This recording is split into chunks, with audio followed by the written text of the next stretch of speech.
오늘 그 강의는 여러분 들어보셨는지 모르겠는데 일단 내 몸의 건강 상태를 요즘 많이 병원에서 검사하는 게 이제 현증이라 그래서 내가 지금 증상이 나타나면 병원에 가서 검사를 하죠. 대부분의 검사는 현증 검사 같은 경우에는 내가 통증이 있거나 아니면 건강검진을 통해서 여러 가지 검사를 하다 보면 내 몸에 문제가 있는 것을 발견하는 경우가 많아요. 그런데 현증이 없는 경우에는 대부분 병원에서 2년에 한 번씩 하는 암검사, 그 다음에 그 건강검진 검사, 이거 외에는 실질적으로 그 내 몸의 전체적인 부분을 다 스캔을 하기가 어려워요. 네, 그래서 요즘 가장 많이 뜨고 있는 분야가 4차 산업혁명 중에 바이오 산업이라는 건데, 그 바이오 산업 중에서 42.9%를 차지하고 있는 게 바로 이 유전자 분석과 관련되어져 있는 사업입니다. 이게 이제 2016년도 6월 30일 전에까지는 병의원, 의료기관을 통하지 않으면 사실은 자기 몸의 게놈 지도를 분석한다라는 게 어려웠어요. 그리고 의료 쪽에다가 의뢰를 해서 검사를 하는 비용도 상당히 비쌌습니다. 지금도 유방암이나 아니면 자궁암 검사를 하기 위해서 유전자 검사를 할 경우에 보통 200만 원에서 한 300만 원 정도 비용을 들여서 검사를 하게 되거든요. 근데 이제 2016년도 6월 30일 이후에 이제 법적으로 결국은 이제 그 국민이 가지고 있는 가장 기본법 중에 하나가 뭐냐면 알 권리라는 거거든요. 근데 그 알 권리를 우선으로 해서 병의원을 통하지 않고도 자기의 유전자를 검사해서 자기의 건강 상태를 파악할 수 있는 법이 통과가 됐어요. 그래서 많은 부분들을 확산해서 통과시킨 건 아니고요. 12가지 항목에 대해서만 국가가 누구나 개인이 유전자 분석 회사에다가 의뢰를 해서 분석할 수 있는 부분들을 허가를 내준 거죠. 그 당시에 유전자 분석 회사가 많이 생겼어요. 우리나라에 많이 생겼는데 그 분석 기술이 한 20년 동안 정말 많은 그 과학적 기술이 발전하다 보니까 그 비용이 20년 전과 지금하고는 현저하게 차이가 많이 나고요. 그리고 실질적으로 병의원에서 하는 비용은 그 병의원이 가지고 있는 브랜드 값이거든요. 쉽게 얘기하면 서울 같은 경우에는 보통 이제 차병원이나 아니면 삼성, 아산병원 이런 병원에서 대부분 이런 부분들을 의뢰를 해요. 그런데 비용이 워낙 비싸요. 지금도 한 200만 원, 300만 원 정도 비용을 들여서 하거든요. 근데 실질적으로 유전자 검사 비용은 비싸지 않습니다. 실질적으로 이 병원에서도요, 자기네가 직접 검사를 하는 것이 아니고 이 분석하는 거는 분석하는 회사에다가 오다를 주는 거예요. 그러면 병원은 무엇을 하는 곳이냐면 취합을 하는 곳이에요. 쉽게 얘기하면. 그러다 보니까 병원은 취합하고 자기네 병원의 이름이 있으니까 그 브랜드 값으로 돈을 많이 받고요. 분석하는 비용은 그렇게 비싸지 않습니다.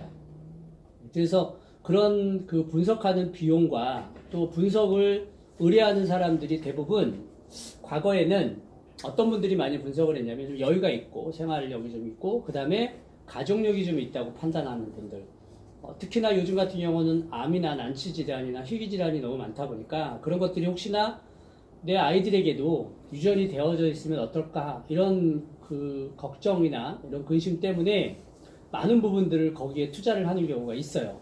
그런데 이제 일반 서민들은 사실은 알고 싶어도 크게 어렵잖아요. 비용적인 부분도 부담이 되고 또 하나는 국가가 나서서 이걸 해야 되는데 국가가 이것을 하기에는 우리나라가 가장 세력을 많이 가지고 있는 직업군이 의사거든요.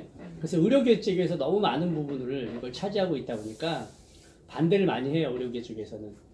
국가가 이것을 관여하는 부분에 대해서. 그러다 보니까 못하고 있었는데 지금은 쉽게 이것을 의뢰할 수 있는 어떤 구조적인 시스템이 갖춰져 있습니다. 그래서 오늘은 그런 시스템에 대해서 좀 몇 가지 좀 설명을 좀 드리려고 왔는데요. 일단 여기 보면 이제 내추럴 지노라고 되어져 있는 게 이제 요 상품, 키트 상품 이름이에요. 요 상품 이름인데, 요건 이따가 자세하게 제가 설명을 드리고요.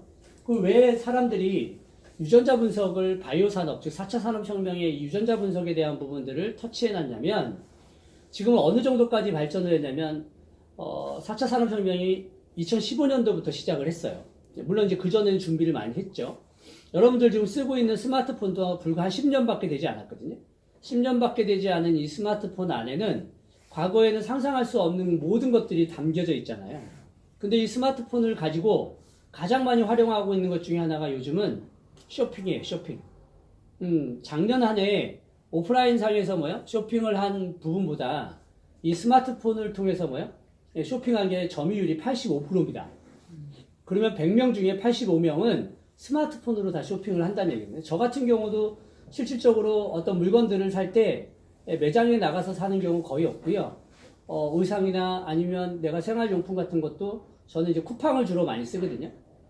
쿠팡에 들어가면 정말 많은 것들이 있고 또 티몬 같은 데 들어가면 정말 싸게 나오는 부분들이 있잖아요. 그러다 보니까 실질적으로 이제 매장을 가지고 뭔가 사업을 하고 비즈니스를 하고 하는 것들이 앞으로는 더 점점 어려워지는 시기가 되는 거예요. 그런 이 정보통신과 관련되어져 있는 퍼센테이지가 아까 제가 말씀드렸던 이 바이오 산업하고요 갭이 있는데 한 10% 차이 나거든요. 무슨 말이냐면 지금 이렇게 실존하고 있는 이 정보통신 스마트폰과 관련되어져 있는 이런 부분들이 32%밖에 안 돼요. 점유율이 쉽게 얘기하면 바이오 산업, 4차 산업에. 그런데 이 바이오 산업은 41.9%거든요. 그러니까 훨씬 많다라는 얘기는 뭐냐면 내가 지금 체감하고 있지 않을 뿐이지 실질적으로는 앞으로 점점 시대는 바이오 산업에 더 많은 중점을 두고 사람들이 관심을 갖게 된다는 거죠. 그래서 지금은 초기 상태이기 때문에 아마 많은 분들이 체험을 못하니까 못 느끼고 있는 부분이 될 수 있어요. 근데 왜 그 부분을 이제 알아야 되냐면 이제 홈100라고 100세를 산대요, 앞으로. 지금 이제 평균 수명이 지금 84세입니다. 대한민국에 84세인데 40년 전에 평균 수명이 60이었거든요. 그러면 약 20년 이상이 더 오래 사는 부분으로 늘어났잖아요. 그러면 지금부터 지금 태어난 아이들은 150까지 산다고 하니까 150. 예. 근데 지금 100살을 지금 눈앞에 뒀는데 이분들이 살려면 두 가지가 있어야 돼요. 하나는 뭐냐면 건강한 몸을 가지고 있어야 된다는 거와 그 다음에 생활을 할 수 있는 경제적인 부분이 갖춰져야 되는데 혹시 뉴스 보셨는지 모르겠는데 저 같은 경우는 이제 뉴스를 꼼꼼히 매일 뉴스를 보는 편인데요. 어제 본 뉴스에서 뭐가 나왔냐면 우리나라 상위 1,000만 원 이상을 버는 퍼센테이지가 작년까지 10%였거든요. 그러니까 10% 이상이 1,000만 원 정도를 벌어요. 10% 정도가 1,000만 원을 버는데 올해 분기별로 나왔을 때 1,000만 원 이상을 버는 퍼센테이지가 20%로 증가했어요. 네, 20%로 증가를 했어요. 그러니까 지금 무슨 말이냐면 100명 중에 20명은 1,000만 원 이상의 가계소득을 올리고 있다는 얘기입니다. 그리고 나머지 한 40% 되는 사람들이 500만 원 정도를 벌고 있어요. 그렇다면 지금 나머지 한 40% 정도 남았죠? 그 40%는 주로 벌어들인 수익이 한 120만 원 정도밖에 되지 않습니다. 제가 3년 전에 통계를 봤을 때 대한민국에서 200만 원 이하의 가계 수입을 얻는 사람이 60%였거든요. 200만 원 이하. 근데 지금 실질적으로 이제 가계 수익이 많이 올랐다는 얘기예요. 그죠? 그런데 요즘 뭐라고 얘기하죠? 대부분 사람들이 살기 힘들다고 하죠. 이게 뭐냐면 양극화 현상이라는 거예요. 앞으로 더 하다는 얘기예요. 돈 있고 여유 있는 사람은요, 두 가지를 지킬 수 있어요. 하나는 뭐냐면 경제적인 삶을 누릴 수 있고요. 또 하나는 건강을 지키는데도 비용적 부담이 별로 없죠. 근데 어렵고 힘든 사람들은 경제적인 부분도 힘들지만 아프면 그 벌어놓은 돈을 다 어디다 써야 돼요? 병원에 갖다 줘야 되는데 우리나라 50대 이후에 가장 많은 지출 비용이 뭔지 아세요? 의료비예요. 의료비. 20대, 30대가 가장 많이 쓰는 지출 비용이 소비재거든요. 소비재. 제일 많이 쓰는 게 의상, 생활, 이런 것들인데 50이 넘어가면서부터는 있잖아요. 그런 거보다도 더 많이 쓰는 비용이 뭐예요? 의료비예요, 의료비. 엄청난 의료비를 지출하고 있다는 얘기죠. 그런데 그 의료에 대한 부분들을 앞으로 국가가 무언가를 해줘야 되는데 국가가 할 수 있는 여력이 못 되는 경우가 우리나라는 남아있다는 얘기예요. 그런데 왜 이거를 여러분들한테 전달해 드리려고 하느냐면 이미 세계적인 추세는요, 예, 모든 국가가 의료비를 줄이기 위해서 각종 검사에 대한 비용들이 우리나라 같은 경우에는 건강보험료에 포함이 안 돼 있죠. 의료보험에 포함이 안 돼 있죠. MRI 하나 찍는데 보통 60만 원, 70만 원이거든요.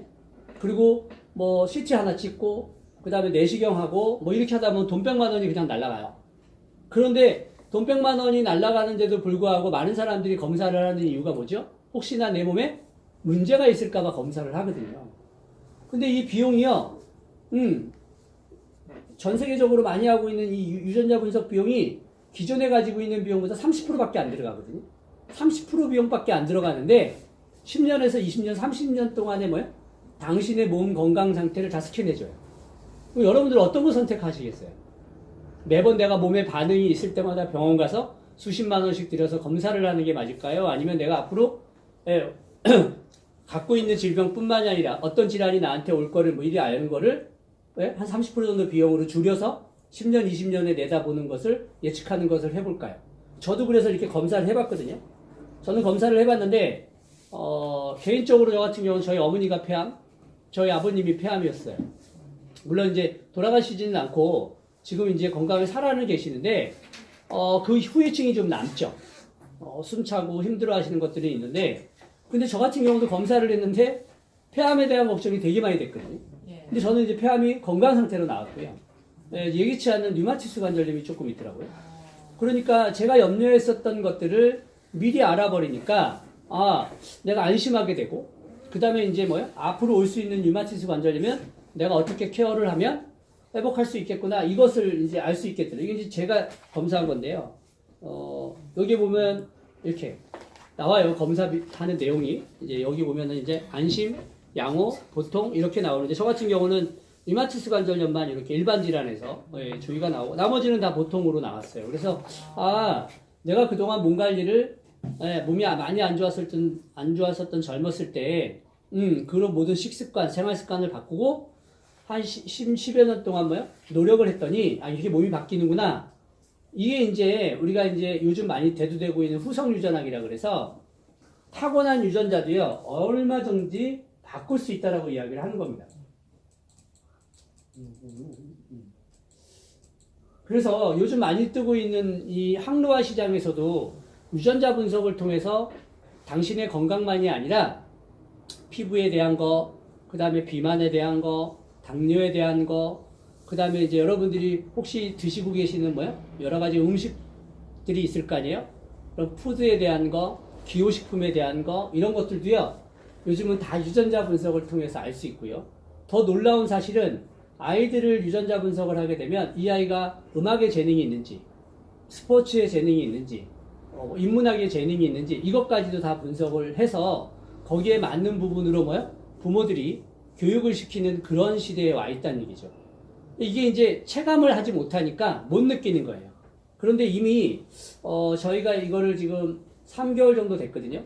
3개월 정도 이거를 제가 이렇게 홍보하고 알리고 다니고 있는데 벌써 한 500키트 이상, 500키트 3개월 만에 500명 이상의 사람들이 특히 이제 서울 쪽에서는 이걸 되게 많이 하고 있어요. 왜 하고 있느냐면 본인들이 가지고 있는 유전적 질환을 알아야 내 자녀가 어떤 부분의 유전적 질환을 받아갔는지를 알고 케어를 할 수가 있거든요. 그래서 제일 많이 하고 있는 병원은 산부인과입니다. 산부인과는 임신을 하게 됐을 때 이 임산부 검사를 하고요. 그 다음에 태아가 나오면 신생아가 나오면 그 신생아를 검사를 해서 이 아이가 4살 때 아토피가 6살 때 특장애가 있는지를 알아요. 미리 알아서 뭐를 해주냐면 케어를 해주는 거예요. 근데 모르면 이 아이가 4살 때 아토피가 났을 때 이 아토피가 발생한 거를 치료하기 위해서 병원에 가서 어마어마한 돈을 쓸 뿐만 아니라 그 다음에 뭐를 해야 되죠? 평생 이것이 고질이 될 수 있거든요. 근데 유전자는 어떤 개념이 있느냐면 발현시기라는 게 있어요. 발현시기. 즉 우리 어머님이 60대에 폐암이 왔다? 그러면 자식이 유전적으로 그걸 갖고 있으면요, 자식도 폐암 유전자를 갖고 있지만 발현되지 않아요. 어느 시기에 발현이 되냐면 60대가 됐을 때 발현하는 거예요.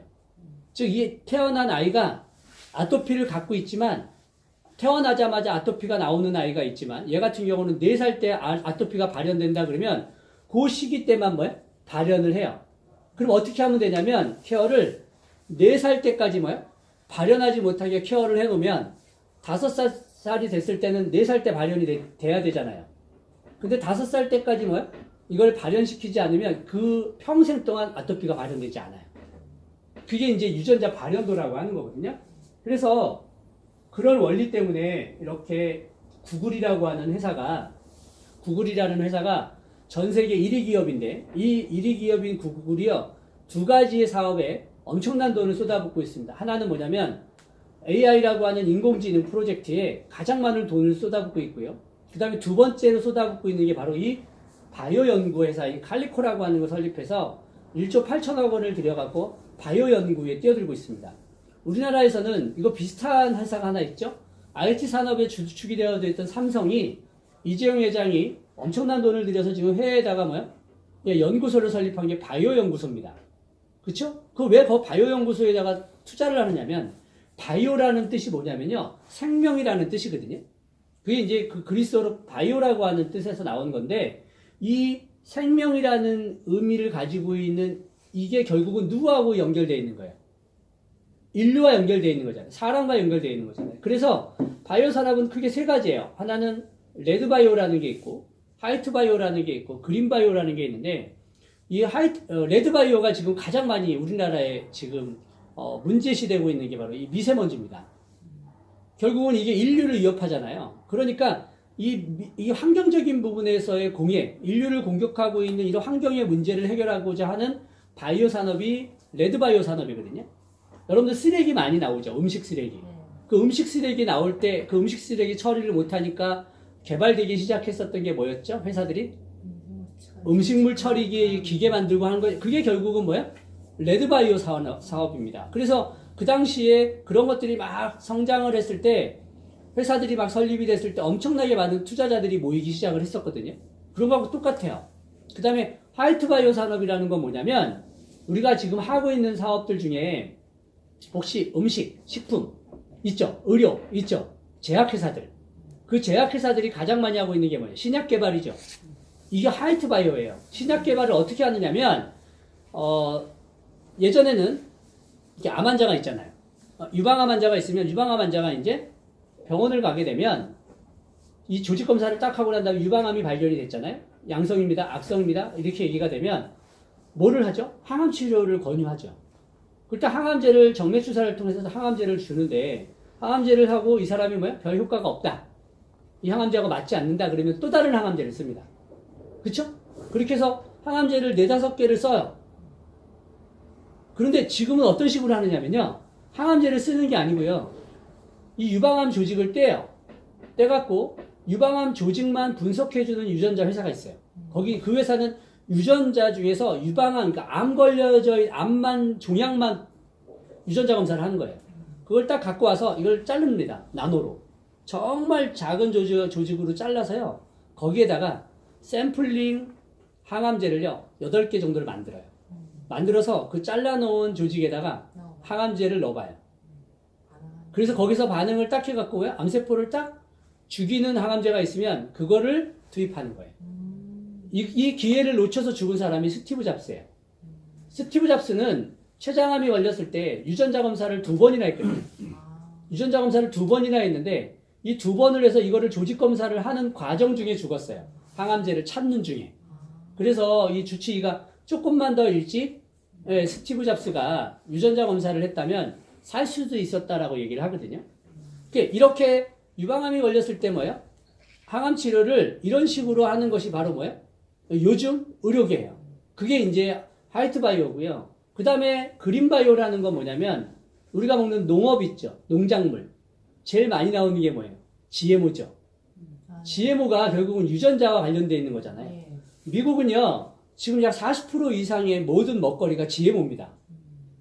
왜냐면 점점 인류는 늘어나는데 식량은 계속 부족해지니까, 그 식량을 계속해서 만들어낼 수 있는 방법은 유전자를 통해서 새롭게 만들어내지 않으면 다 굶어 죽는 상황이 된 거죠.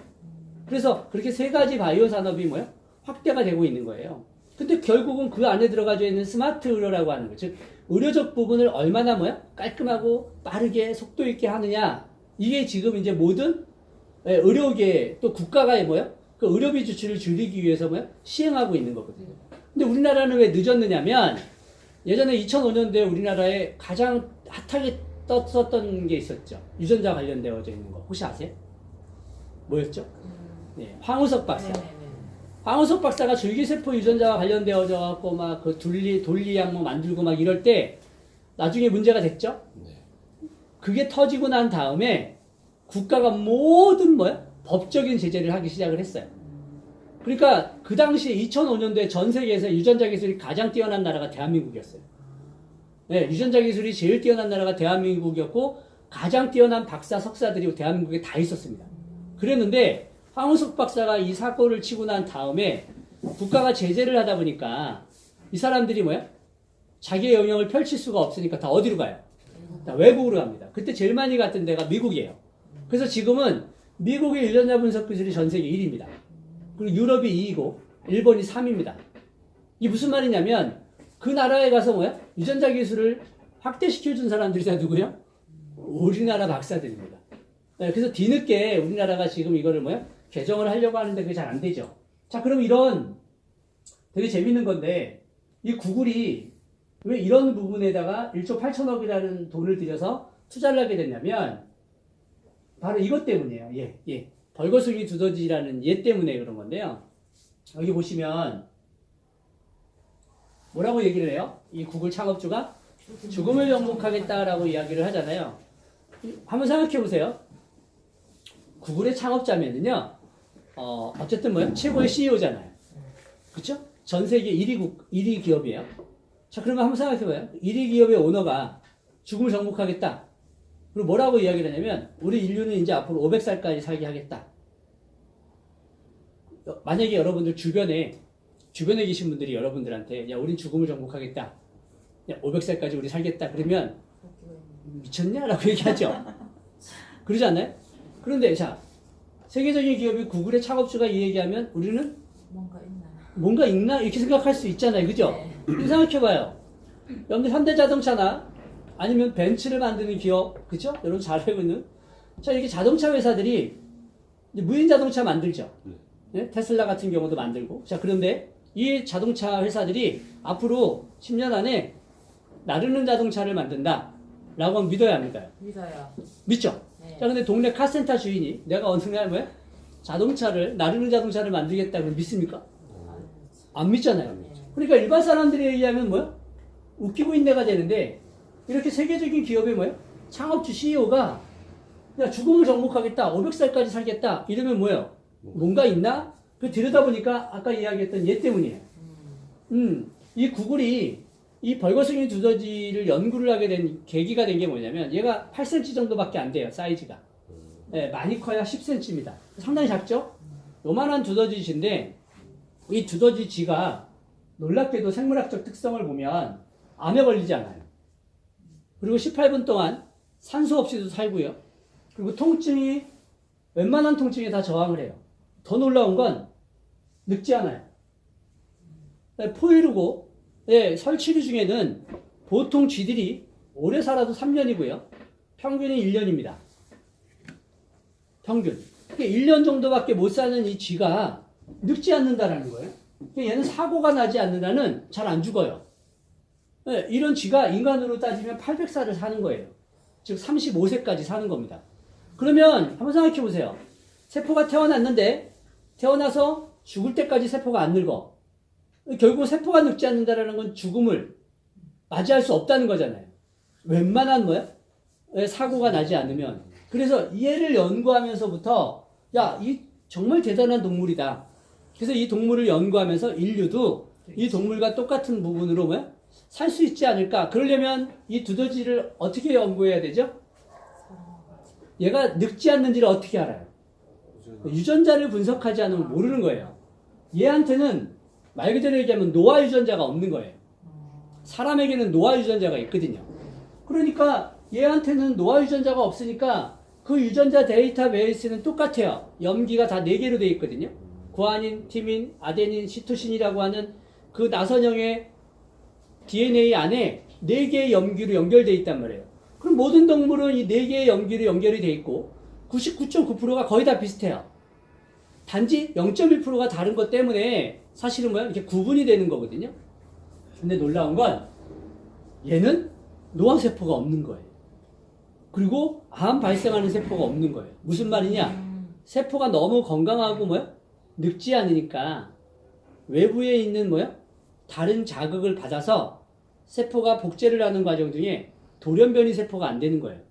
자, 사람은 세포를 계속 복제하는 과정 중에 스트레스를 받거나 좋지 않은 음식을 먹거나 흡연이나 아니면 술을 먹거나 이렇게 되면 세포가 복제하는 과정 중에 얘가 세포가 돌연변이 세포로 바뀌어요. 그게 암세포거든요. 암세포라는 건 다른 데서 들어온 것이 아니라 정상적인 세포가 복제를 하는 과정 중에 돌연변이 세포로 바뀌는 게 암세포예요. 무슨 말인지 알죠? 자, 그런데 얘는 뭐라고요? 암에 걸리지 않는다는 얘기 했잖아요. 그 말은 뭐예요? 세포가 늙지 않으면 암으로부터 공격을 받아도 이겨낼 수 있는 힘이 있는 거예요. 자, 그럼 우리는 왜 암이 잘 걸릴까?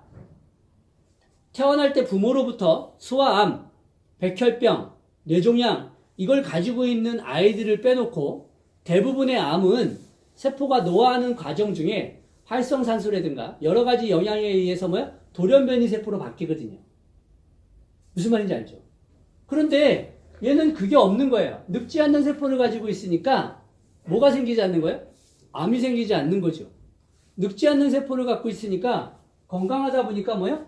세포의 저항 능력이 뛰어난 거예요.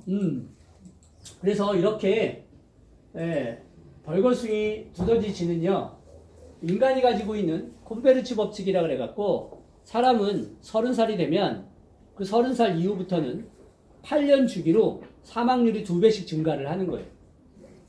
사망률이 2배로 증가를 하니까 38이 되면 2배, 46이 되면 또 2배. 이렇게 뭐야? 점점 늘어나서 나이가 든다라는 건 결국은 뭐야?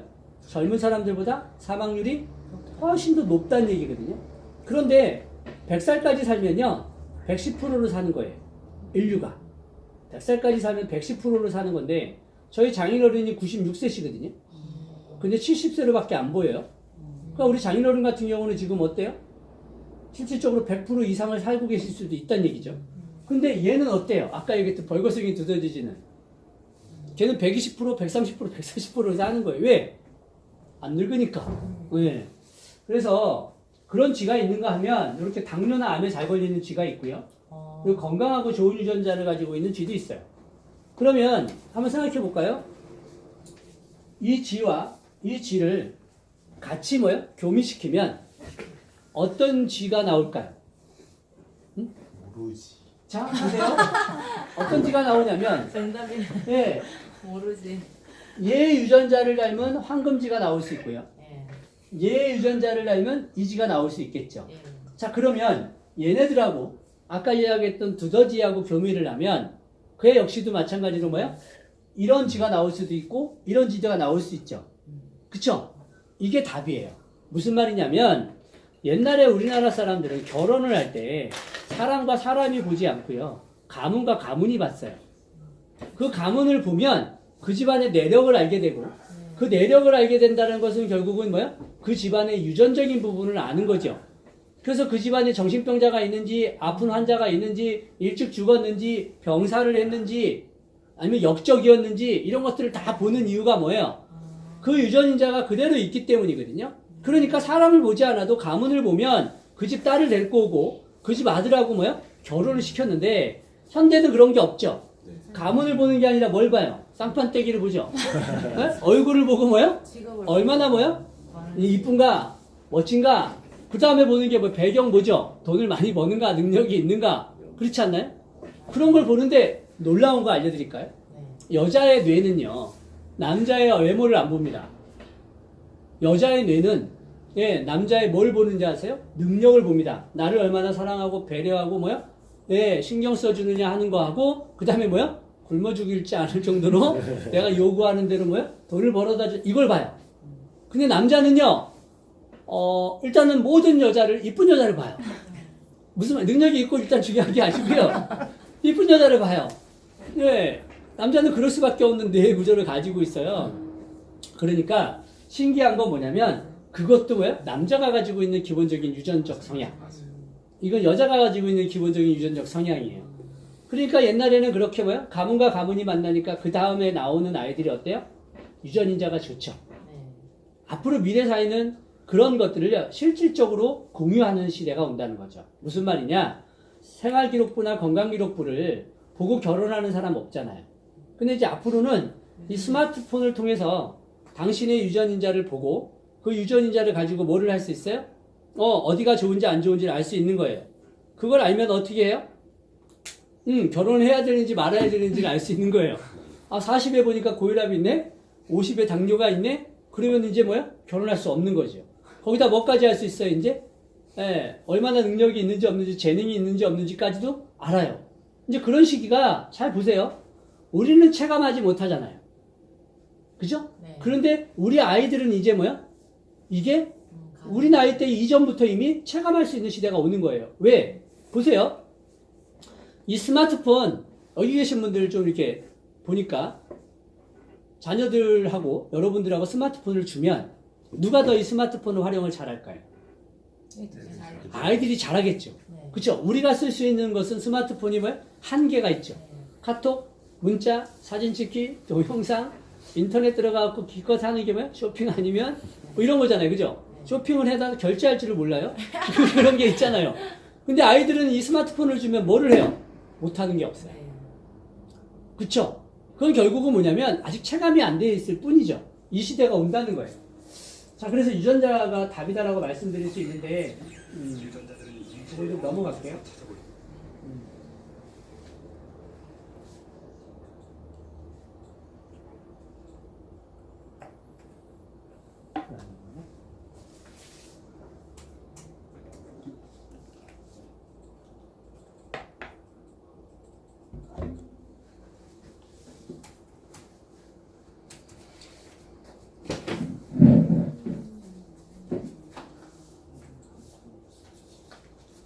읽거든요.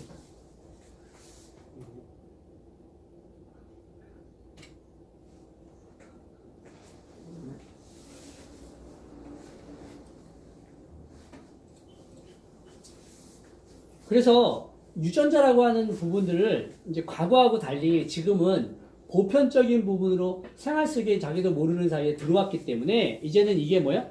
상용화 시대가 코앞에 온 것이 아니라 지금 바로 뭐야? 내가 당면하고 있는 과제예요. 그래서